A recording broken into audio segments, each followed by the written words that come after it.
네, 안녕하세요. 영스레입니다. 오늘은 5-1 천재들의 창의력을 발굴하는 성공 습관 20가지에 대해서 여러분들하고 얘기를 조금 나눌까 합니다. 자, 21세기에 우리가 창의력을 대표하는 인물을 꼽으라면 여러분들 누구를 꼽으실 수 있어요?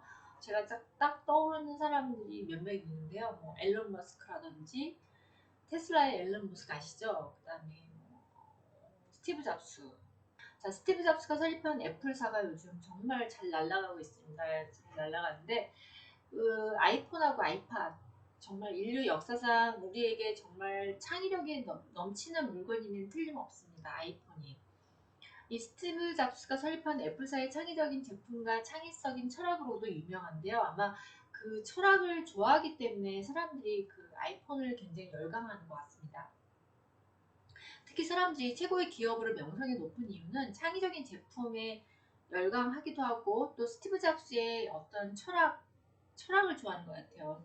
Think different, 다르게 생각하라 이런 철학에 매료돼서 아마 아이폰을 더 좋아하는 게 아닐까 생각이 듭니다. 스티브 잡스의 창의성은요, 무에서 유를 창조하는 것이 아니라 기존에 있던 것에서 융합되어서 탄생한 것이 많습니다. 우리가 창의력을 저해하는 가장 강력한 세 가지 요소가 있어요. 뭐냐면요, 자, 폐쇄성, 습관성, 안전성입니다. 여러분들 아마 직장인들이라면 아침에 폐쇄적인 직장에 출근하죠. 그래서 안정적인 월급을 받고 매일 똑같은 습관적인 일을 하고 있다면 이건 창의성하고 아주 거리가 너무 먼 생활을 하고 있는 겁니다. 사실 저도 3월까지는 제가 교육계 공직에 있었거든요. 그래서 정말 이런 폐쇄성, 안정성, 습관적인 일을 하고 있었어요. 근데 저는 너무 지루하고 따분해가지고 저 올 3월에 나와서 창업을 했습니다. 근데 보면 아침에 일어나서 그 요즘은 직장이 특히 공직이나 대기업 같은 경우는 아직도 되게 폐쇄적입니다. 폐쇄적이죠. 그 다음에 습관적인 일을 해요. 매일 똑같은 일을 해요. 사실은 작년 일이나 올해 일이나 별반 다르지 않는 거의 비슷한 일을 하고 있고요. 그 다음에 굉장히 안정적이죠. 안정적인 월급을 받고 살고 있죠. 근데 이럴수록 우리가 좀 삶을 좀 다르게 생각할 수 있는 기회를 적극적으로 만들어야 되고 창의성을 발휘할 수 있는 삶을 살아야지 삶이 재밌고 신나지 않을까 생각이 듭니다. 그래서 저는 과감히 뛰쳐나왔습니다. 뛰쳐나와서 지금 고생을 하고 있지만 그래도 즐겁습니다. 자, 창의성을 발휘하려면 수평적 사고가 되게 중요해요. 수평적 사고를 할 수 있어야지만 뭔가 새로운 아이디어가 떠오를 수 있는데 그러려면은 우리가 좀 습관적인 행동에서 탈피하는 노력도 중요하고요. 그러기 위해서 먼저 환경을 좀 바꿔야 돼요. 제가 생각했을 때 아직 공직이나 뭐 대기업 같은 이런 거대 조직은 아직도 수평적 사고가 아니라 수직적 사고를 하고 있고요. 또 뭔가 새로운 아이디어나 새로운 생각을 하는 사람들은 눈에 띄고 그게 플러스가 아니라 마이너스 요인이 된다는 생각을 저는 좀 많이 했어요. 공직에 있으면서. 그래서 가급적이면 저는 눈에 안 띄려고 굉장히 노력을 했어요. 네, 사람들 눈에 띄는 게 불편하거든요. 근데 자꾸 뭐 얘기를 하다 보면 생각도 다르고 행동도 다르고 이러다 보면 자꾸 눈에 띄게 되잖아요. 근데 어찌됐든 그게 불편했어요. 불편하고 이건 좀 내 길이 아니다 싶어서 저는 나왔는데 미국의 심리학자 로버트 앱스타인과 줄리안 제인스는 뭐라고 했냐면 3B에 있을 때 새로운 아이디어가 잘 떠오른다고 했어요. 3B는 뭐냐면 여러분 한번 들어보셨을 거예요. 버스, 배드, 메스입니다. 그래서 이 베스는 우리가 단순히 물리적인 욕조를 생각하는 게 아니라 그러니까 물과 접할 수 있는 다양한 환경을 얘기하는 거거든요. 예를 들면 우리가 뭐 사우나를 간다든지 수영을 한다든지 아니면 바닷가나 해수욕장을 간다든지 아니면 여러분들이 뭐 서핑을 한다든지 아니면 해변에서 산책을 하거나 빗속을 걸어 다닐 때 이럴 때 뭔가 새로운 생각이나 새로운 아이디어가 막 잘 떠오르거든요. 그래서 2000년 전에 그리스의 수학자에서 철학자인 그 아르키메데스가 목욕을 하다 말고 갑자기 뻘검은 상태로 이오레카를 외치고 나왔잖아요. 새로운 생각이 떠올라서. 그래서 우리도 이 새로운 생각이 떠오르려고 하면 좀 더 막 타이트하거나 딱딱하고 경직된 이런 환경에 있을 때는 새로운 생각이 잘 안 떠올라요. 그래서 좀 여유 있거나 느슨한 장소, 좀 릴렉스된 상태에서 사람들이 좀 더 기발한 아이디어가 많이 떠오르거든요. 그래서 여러분들은 이제 좀 문제는 근데 요즘에 사실 너무 우리가 핸드폰에 빠져있는 시간이 너무 많고 생각할 시간은 적고, 그리고 우리는 생각하기도 싫어하고 또 생각할 여유가 없을 정도로 너무 바쁘게 살아가고 있어요. 근데 이런 환경에서는 사실 뭔가 새로운 생각이 안 떠오르거든요. 그러려면 여러분들이 기존 해오던 행동, 생각, 습관에서 좀 뒤집어서 그런 익숙함하고 결별을 해야지만 새로운 생각이나 새로운 아이디어가 떠오를 수 있거든요. 그리고 그래서 세계적인 CEO나 빌 게이츠, 워렌 버핏 같은 사람들은 일부러 바쁜 시간을 쪼개서 뭐 생각 주간을 갖는다든지 휴가를 떠난다든지 그런 곳에 가서 자기한테 생각할 시간적 여유를 갖잖아요. 그래서 서울대 임지수 교수님 뭐라고 했냐면, 창의력을 효과적으로 개발하는 방법은 없지만 개발하지 못하는 방법은 100% 있다. 그게 뭐냐면, 아주 옴짝달싹 생각할 틈도 없이 아주 꽉 짜인 삶을 아주 바쁘게 살면은 정말 창의력을 100% 개발하지 못한다는 거죠. 그래서 저도 그 말에 100% 공감을 하는 것 같아요. 음, 사실 우리가 요번에 코로나를 겪으면서 어떻게 보면 지금 4차 산업 시대로 가고 있는 우리가 과정이었잖아요. 과정이었는데 갑자기 코로나라는 새로운 변수가 떠오르면서 우리가 그 점차적으로 겪어야 될 4차 산업의 한 2년 정도의 과정을 우리는 한 2달 만에 다 겪어버린 거예요. 그래서 지금 세계가 다 아날로그에서 디지털로 바뀌어가고 있잖아요. 이럴 때일수록 새로운 아이디어가 많이 필요하고 창의력이 필요하거든요. 그리고 어떻게 보면 코로나가 저는 위기이긴 하지만 위기에는 분명히 새로운 기회가 있고 또 이런 위기를 기회로 바꿀 수 있는 좋은 기회라고 저는 좀 생각이 들거든요. 그래서 여러분들도 제가 또 얘기하고 싶었던 건 뭐냐면, 너무 꽉 짜인 삶을 살면 우리가 생각할 여유가 없는데, 요번에 코로나 때 사실 우리나라 증시나 세계 증시가 다 폭락을 했잖아요. 폭락을 했는데 그 와중에도 생각할 여유가 있는 사람들은 이 폭락했을 때 주식에 투자를 해서 굉장한 수익을 거뒀잖아요. 근데 정말 그때 너무 바쁘게 살았던 사람들은 그 기회가 왔을 때 기회를 잡지 못했던 거죠. 그렇지만 좀 깨어있거나 다르게 생각하는 사람들은 그게 위기라고 생각하지 않고 기회라고 생각을 한 거죠. 주식을 싸게 살 수 있는 기회라고 생각을 해서 주변에서 보면 정말 이 기회를 잘 잡은 사람들도 많고요. 또 우리가 뉴스에서 보면 동학개미 운동을 해가지고 이번에 젊은 사람들, 20, 30대 젊은 친구들이 굉장히 주식에 많이 투자해서 또 좋은 결과를 얻었잖아요. 그것처럼 너무 꽉 짜진 삶을 사는 거는 사실 자신에게 있어서 별로 플러스는 아닌 것 같다는 생각이 들었어요. 특히 창의력을 발휘하려면 너무 꽉 짜인 삶을 살면 창의력이 발휘되지 않는다는 걸 저는 이번 기회에 또 느꼈거든요. 그래서 우리가 문해를 자극할 만한 노하우를 창의력의 미천에서는 이렇게 소개를 하고 있는데, 제가 한 10가지 정도를 소개를 하겠습니다. 자, 문해를 개발하기 위해서는요, 세상에는 영원한 것은 없다고 믿으세요. 그리고 미래의 불확실성을 즐기세요. 그리고 가능한 한 많은 나라를 방문하시고요. 그리고 사람들이 많이 모이는 핫플레이스를 한번 자주 방문하세요. 그리고 요즘에 우리가 유행하고 있는 가상현실, 현실 증강 플레이스토어에 가서 한번 체험도 해보시고요. 그리고 모바일 두뇌 게임도 즐겨보세요. 저도 게임은 잘 못하지만 스토크라는, 아마 여러분 아실 거예요. 스토크라는 그 두뇌 모바일 게임이 있거든요. 굉장히 간단한 게임이에요. 그래서 저도 그거 종종 하는데 여러분 게임도 해보시고요. 그리고 어느 날은 아무 일도 하지 말고 한번 집에서 정말 뒹굴어 보세요. 그리고 how보다는 why를 먼저 떠올리시고요. 도서관과 서점을 자주 방문해 보시고, 그리고 전공과 무관한 책이나 잡지를 한번 보시고요. 그리고 가끔 증권거래소나 미술관을 찾아서 작품을 감상해 보시고, 지하철 안에서 사람들을 유심히 관찰해 보세요. 그리고 주변의 광고 전단지를 한번 살펴보시고요. 주변에 굉장히 괴짜 있고 재밌는 친구들을 한번 사귀어 보세요. 그리고 대형 할인점과 재래시장을 한 바퀴 돌아보시고요. 만약에 말이야를 입에 달고 다니세요. 그리고 평소에 듣지 않는 라디오 채널을 한번 들어보시고요. 그리고 가끔은 욕조에 몸을 담그고 무념무상에 빠져보세요. 그리고 정말 한 번도 배워보지 못한 새로운 운동이나 새로운 취미를 한번 도전해 보시고요. 어느 날 하루는 시계 없이 하루를 살아보세요. 그리고 스마트폰 없이도 한번 하루를 살아보시고요. 출근길을 매일 다니던 길이 아니라 새로운 교통 통로로 다른 경로로 한번 다녀보시고요.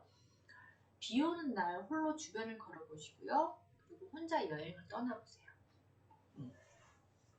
근데 저는 강조하고 싶은 거는 그 독서가, 저는 책을 좀 좋아하는데, 책 읽는 걸 좋아하는데, 저는 독서가 창의력으로 가는 지름길인 것 같아요. 저는 새로운 생각이 잘 떠오르지 않거나 그럴 때 산책도 하고 여행도 하고 운동도 하지만, 책을 많이 보면, 다른 사람들의 책을 보면, 책을 보다 보면 우리가 아까 그랬잖아요. 무에서 유를 창조하는 게 아니라 어떤 모방이나 기존에 있던 것에서 융합돼서 새로운 생각을 창조하는 경우가 더 많거든요.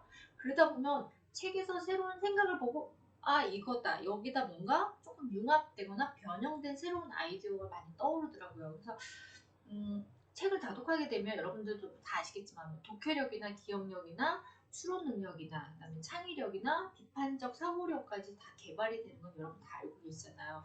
그리고 세계적인 지도자들 중에도 다독가가 굉장히 많은데, 이 사람들은 막강한 독서를 통해서 배경 지식뿐만 아니라 굉장히 날카로운 통찰력을 가지는 것 같아요. 그러니까 어떤 그 통찰력이라는 게 다가올 미래라든지 어떤 새로운 문제가 닥쳤을 때 문제 해결 능력이라든지 이런 것들을 가지는 것 같아요. 남다른 통찰력을 가지는 것 같아요. 근데 우리가 잘 생각해보면 지도자를 잘 뽑아야 되는 게 왜 중요하냐면, 요즘은 사실 막강한 무기를 많이 가진 지도자가 중요한 게 아니라 굉장히 앞을 내다볼 수 있는 통찰력 있는 지도자들이 사실은 더 두려운 존재들이잖아요. 그래서 지도자들을 잘 뽑아야 되고, 그리고 책이 또 굉장히 독서를 통해서 여러분들이 뭔가 새로운 생각을 할 수 있고 창의력을 개발할 수 있는 영양분을 공급하는 데 굉장히 좋은 것 같습니다.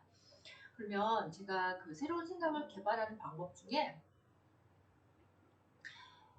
브레인스토밍에 대해서 설명을 좀 드리겠습니다. 여러분들 아마 브레인스토밍 들어보셨을 거예요. 마인드맵도 많이 들어보셨죠. 그래서 브레인스토밍은 우리가 서로가 가진 아이디어를 자연스럽게 끄집어내기 위한 집단 기반의 하나의 창의적인 수다 떨기예요. 수다를 떠는데 다른 사람들과 다양하게 같이 수다를 떠는 거예요.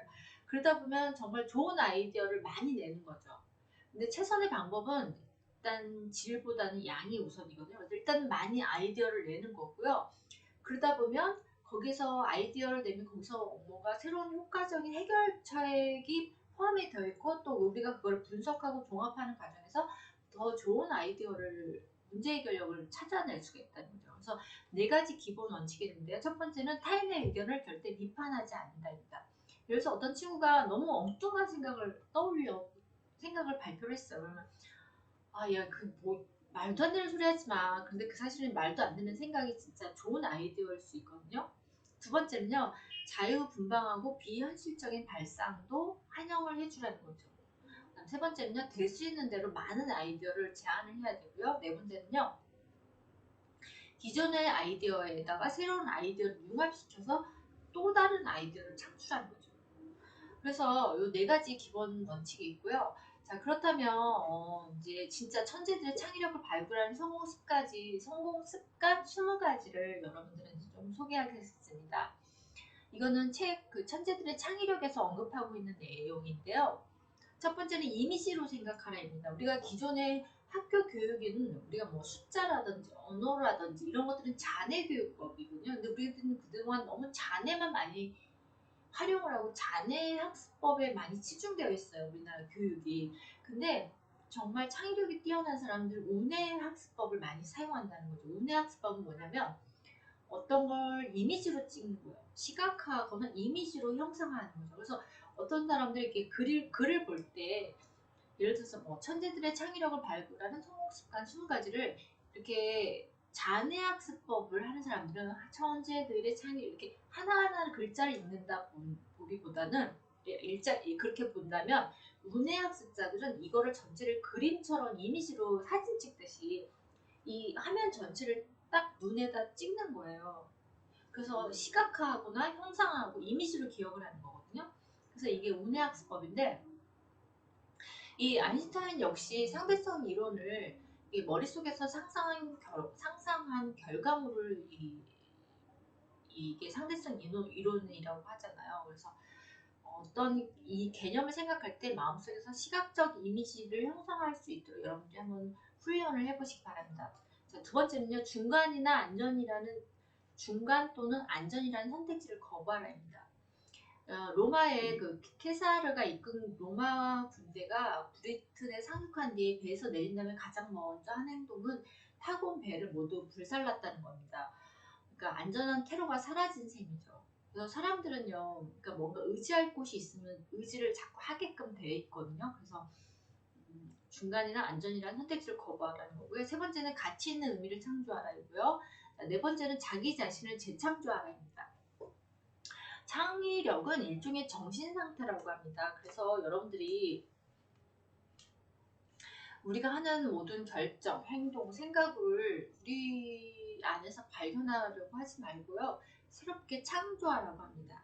다섯 번째는요. 우연한 기회를 만들어라.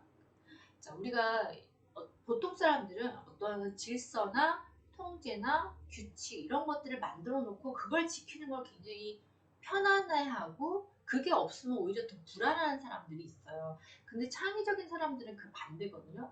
어떤 규칙이나 질서보다는 어떤 우연이나 돌발적인 사고, 우연 이런 것들을 더 추구하고 더 재밌어 하거든요. 그래서 우리가 갑작스럽게 우연한 기회에 새로운 아이디어가 떠오르고 그걸 뭐 사업화한다든지 이런 것들이 우리가 뭔가 새로운 길로 인도해주는 새로운 삶의 활력소가 되면 새로운 문으로 안내한다고 하죠. 그 다음에 여섯 번째는요. 온전한 열정을 바칠 수 있는 일만 하라입니다. 그러니까 자기 일에 열정을 쏟는다면 사람들은 분명히 그런 사람들한테 끌리게 돼 있거든요. 왜냐하면 열정이라든지 에너지라든지 이런 것들은 감정은 전이 되는 성질이 있어요. 그래서 어떤 사람들이 되게 자기 좋아하는 일을 가지고서 굉장히 좋아하면서 열정적으로 일을 한다면 사람들은 그런 사람한테 끌리고 싶고 또 그런 사람들을 도와주려고 노력을 한다는 거죠.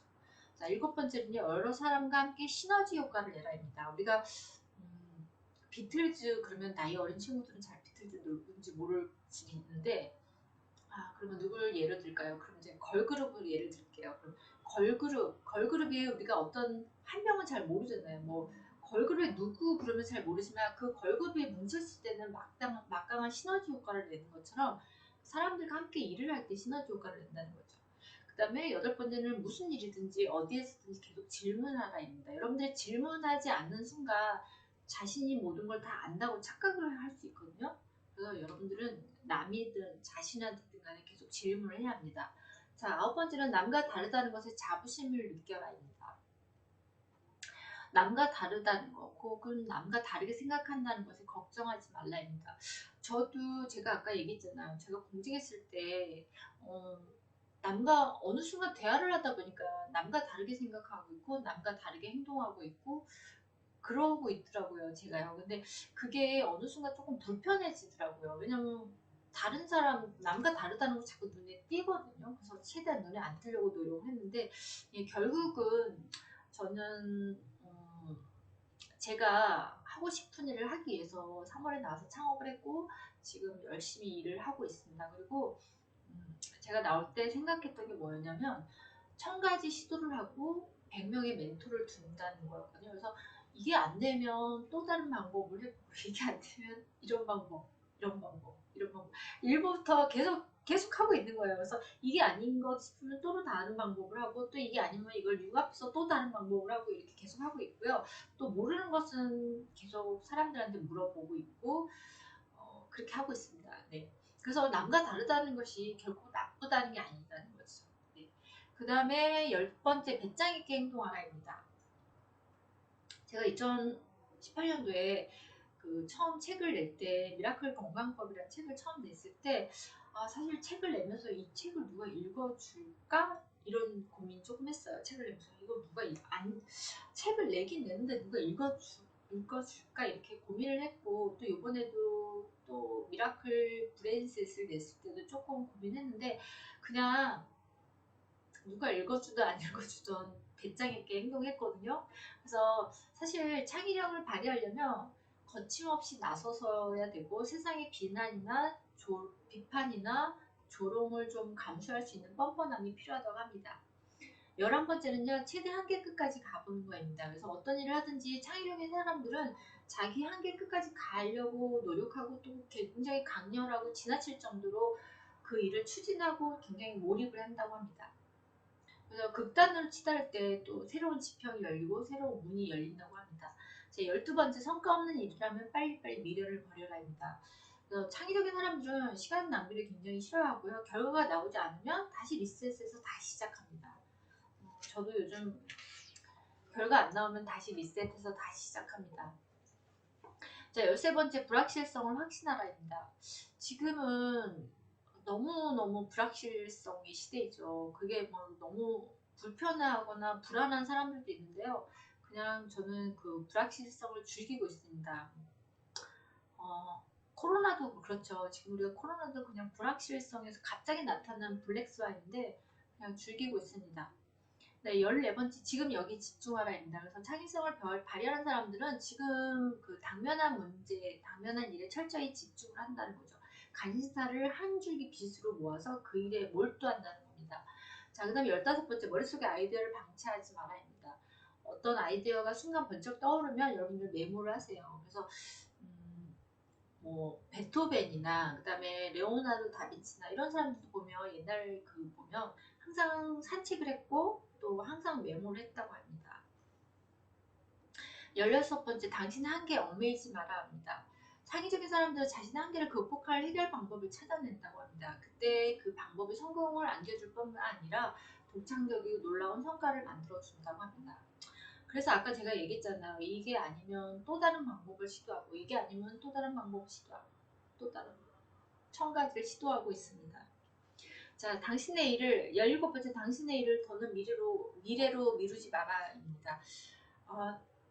어떤 뭐 일을 중요한 일을 할 만한 충분한 돈이라든지 충분한 시간이라든지 완벽한 타이밍이 갔을 때까지 기다리지 말라는 거죠.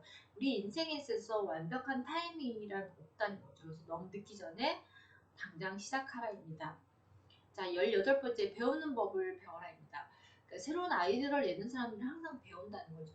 그러니까 저도 지금 갑자기 코로나로 인해서 제가 계획했던 거는 이거였는데 갑자기 코로나로 인해서 이게 아닌 거예요. 그래서 저도 지금 또다시 새로운 온라인 시스템으로 바꾸고, 원래는 오프라인 시스템을 만들려고 했는데 코로나 때문에 완전 온라인 시스템으로 바꾸기 위해서 또 새로운 걸 공부하고 또 그 온라인 시스템으로 만들기 위한 새로운 학습법도 새로 배우고 또 저는 그걸 배워서 또 다시 온라인 시스템으로 만들어내고 있거든요. 그래서 여러분들은 끊임없이 배워야 합니다. 자, 19번째, 에너지 공급원을 찾아라입니다. 제가 느꼈던 거는 어떤 사람을 만나면 제가 에너지를 받는 사람이 있어요. 막 아이디어가 솟고 기분이 좋고 에너지가 솟는 사람이 있는가 하면 어떤 사람을 만나고 들어오면 너무 에너지가 탈진되거나 내 에너지를 다 빼앗겼다는 느낌이 드는 사람들이 있거든요. 그러니까 그 후자의 사람들을 좀 피하셔야 됩니다. 근데 그 후자의 사람들 제가 곰곰이 생각해보면 굉장히 부정적인 사람들이거나 아니면 남의 험담을 많이 하는 사람들 이런 사람들하고 만나면 좀 저는 굉장히 에너지가 좀 뺏긴다는 느낌이 들어서 그런 사람들은 조금 멀리 하려고 노력하고 있습니다. 자, 20번째, 두려움을 당신의 연료로 사용하라입니다. 우리가 새로운 일을 시작하거나 새로운 모험을 떠날 때는 불안감이 드는 건 당연합니다. 그래서 하지만 창의적인 사람들은 이 불안감이나 두려움을 이용할 줄 압니다. 그게 일반 사람들하고 다른 점이거든요. 그래서 이 불안감을 에너지로 바꾸는 건데 에너지를 바꾸는 방법은요. 뭔가 계획을 세워서 빨리빨리 행동을 하면 에너지, 불안감이나 두려움을 느낄 시간적 여유가 없다는 거죠. 그걸 잊어버리고 살게 됩니다. 그게 바로 두려움을 연료로 바꾸는 방법입니다. 그래서 제가 20가지 방법을 설명을 드렸는데요. 이 창의력의 유무가 바로 혁신을 가르는 기준이 되고 인생을 좀 더 충만하고 재밌게 살 수 있는 방법이 된다고 저는 생각이 듭니다. 근데 이제 그 사에서는 호기심 많은 어린 아이 같은 어를 우리가 피터팬이라고 부르는데요.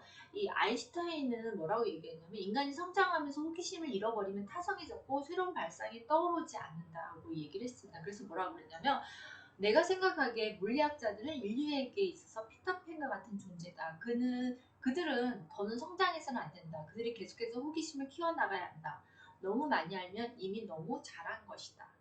그래서 아인슈타인은 13세 이후로는 순수한 의미의 통찰력, 그다음에 뭐 창의력을 갖지 못했다고 고백한 바가 있습니다. 그래서 여러분들이 이 창의적 천재는 어린 동심으로 돌아갈 수 있는 사람들인데요. 그렇다고 여러분들이 뭐 사회에 적응하지 말라고 적응하지 못하는 피터팬 증후군에 빠져서 계속 허우적대라는 얘기는 아니고 어쨌든 우리는 창의력을 개발하고 노력을 하면 또 창의력도 개발할 수 있다는 얘기를 끝으로 드립니다. 네, 오늘은 여기까지고요. 창의력을 개발하는 방법에 대해서 20가지 설명을 드렸습니다. 여러분들한테 도움이 되셨으면 좋겠고요. 오늘은 여기까지입니다. 네, 영스랩의 신영아 박사였습니다. 감사합니다.